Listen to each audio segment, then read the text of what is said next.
हरिओम. अध्यात्म उपनिषद योगदास श्री जयगणेश जोशी यांनी केलेले निरूपण. श्लोक क्रमांक 48. सुखाद्यनुभवो यावत् तावत् प्रारब्धमिष्यते फलोदयः क्रियापूर्वो निष्क्रियो न हि कुत्रचित. सुख इत्यादीचा अनुभव गत संचिताप्रमाणे कर्मयोग सुरू असेपर्यंत येतो. कर्म केल्यावर त्याचे फळ मिळते. क्रिया न केल्यास फलित होण्याचा प्रश्नच नसतो.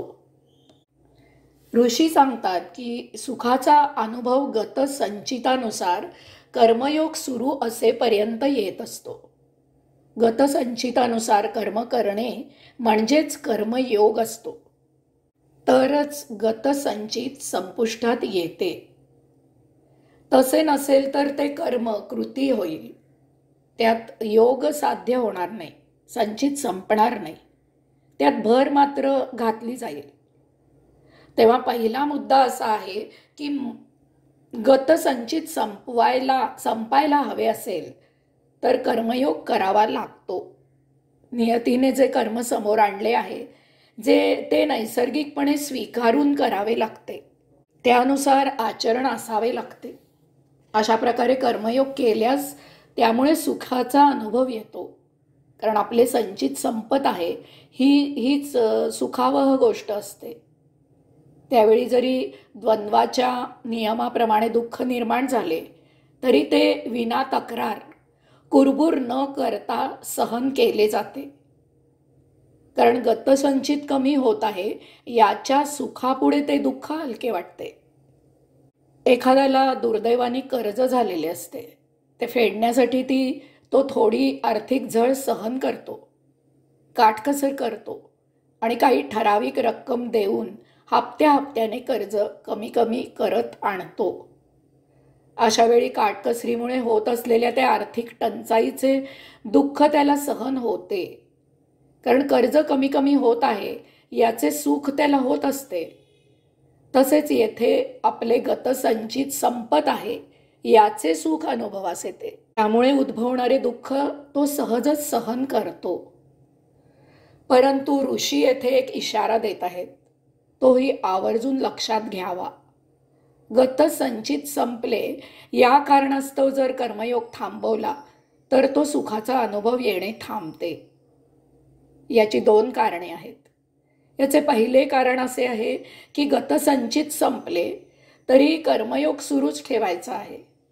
आता नियती आपल्याला गतसंचित संपल्यामुळे मुक्तीच्या मार्गाला आवश्यक असे कर्म उपलब्ध करून देते. त्याचा कर्मयोग सुरू ठेवायचा आहे. येथे भौतिक उपभोग हे लक्ष नसते, मुक्ती हेच लक्ष असते. यामुळे भौतिक वस्तू जगताची भोगापवर्गता संपुष्टात येते. येथे अशा कर्मयोगामुळे सुख मिळणे थांबते.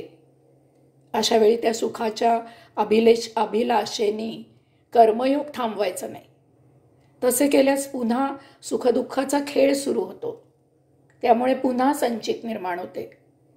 कारण कर्मयोग न करणे म्हणजे नियतीला अपेक्षित असे कर्म न करता सुखोपभोगासाठी कर्म करणे असा आहे. ते भोग निर्माण करणारे असते. यास्तव सुखाचा विचार करायचा नाही, मुक्तीचा विचार करायचा. याचे दुसरे आणि फार महत्त्वाचे कारण असे आहे की संचित संपल्यावरही कर्मयोग केल्यामुळे सुखाचा अनुभव येणे थांबते. आणि आता संचित नसताना केलेल्या कर्मयोगामुळे आपल्याला आनंदाचा अनुभव येथे सुरू होतो. सुख संपुष्टात येते आणि त्यायोगे दुःखही संपुष्टात येते. आपण सुख दुःखातीत अवस्थेत प्रविष्ट होतो. ही अवस्था कर्मयोगे टिकवावी लागते. कोणत्याही आकर्षणाला चुकूनही बळी पडू नये. प्राप्त जीवन मोठ्या समाधानाने व्यतीत करावे. आता येथे फक्त आनंदावस्था असते. हे कसे ओळखावे याच्या 5 कसोट्या आहेत. 1. आपल्या कर्मयोगामुळे आपल्याला दुःख, त्रास, पीडा होत नाही. कारण त्यात सुख नसते. आपण आपल्या कामाचा निव्वळ आनंद घेत असतो, आपण सदा समाधानात असतो. याचे कारण दुसऱ्या कसोटीत दडलेले आहे. 2. आपल्या कामामुळे जी आनंदाची समाधानाची भावना आपल्याला होते ती देह मन इत्यादीमुळे न होता ती आतून अंतःकरणामधून उमटते. ती सदा निष्काम असते, ती भौतिक नसते. यास्तव मधून मधून याची खात्री करावी की आपल्याला जी आनंदाची समाधानाची भावना होत आहे ती देहादी इंद्रियांना न होता ती अंतःकरणातून होत आहे. 3. आता भौतिकामधून लक्ष दूर होते, ते अध्यात्माकडे झुकू लागते. भौतिक वस्तू जगताच्या उपभोगांचे आकर्षण नष्ट होते आणि त्याची जागा देह जीवित ठेवण्यासाठी उपयुक्तता इतकीच मर्यादित होते. आता अध्यात्म सत्संग याची चौकशी सुरू होते. हातातील पुस्तकांचे चर्चेचे विषय बदलतात. आता कामासाठी काम केले जाते, कामाचा आनंद घेतला जातो, आपल्या कौशल्याला दाद मिळत आहे याचे आत्मिक समाधान असते. त्यामुळे जे मिळेल ते यथायोग्य आहे ही जाणीव होते. त्यात सौख्य नसते, आनंद असतो. 5. आता बाह्य मानसन्मान नको होतात. कोणी भेटल्यास आनंद असतो, पण न भेटल्यासही आनंद असतो, कदाचित जरा जास्तच.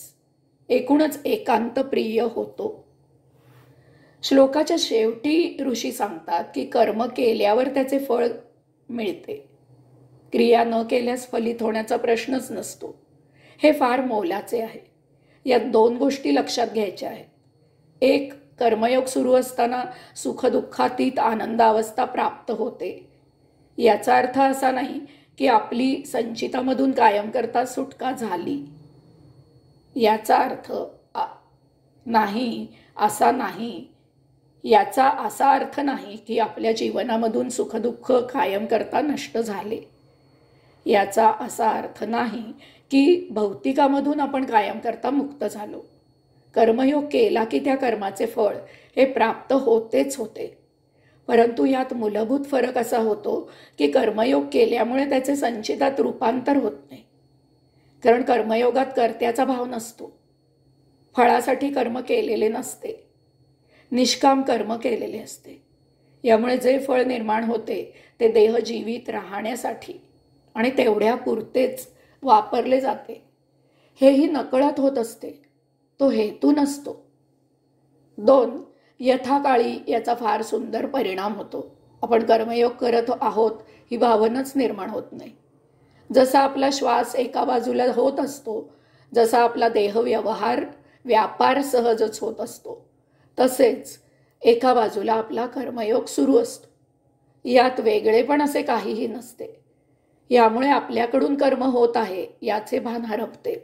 आपल्याला अकर्म दशा प्राप्त होते, आपल्याला अस्पर्श योग प्राप्त होतो.